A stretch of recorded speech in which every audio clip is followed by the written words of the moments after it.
The observer is the observed. To illustrate this, it's easiest to use an example. Many of you probably have heard the story of Newton sitting under an apple tree and he got hit by an apple, and from there he deduced the law of physics. Now, if we take that example, Newton would have observed from the first person perspective. So he would have observed the apple falling from the tree, hitting him on the head, and then from there he could deduce the underlying law, right? Now, if Isaac Newton had a frail ego or was superstitious in any way, he may have responded by saying, why on earth did this tree hit me with an apple? Why on earth did it choose me?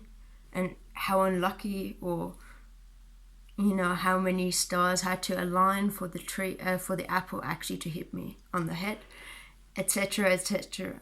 It would have been a lot harder to work out, see what is, as soon as there's this narrative. So that's like seeing life in the third person perspective. You don't observe the observation, but you narrate yourself into the situation.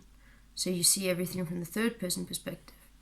So we commonly do this if somebody, say, is unfriendly to us, or your partner did something you asked them not to do, whatever. And then we start putting ourselves in third person perspective.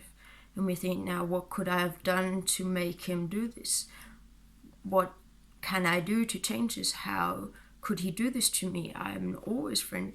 And as soon as we put ourselves in the third person perspective, that's a clever way of the ego to intermingle in our lives. And that's why Jiddu Krishnamurti always talks about observing what is, without the ego, not from the third person perspective, but from the first person perspective. And then you can just observe what is. And that makes life a lot easier. Enjoy Jiddu Krishnamurti.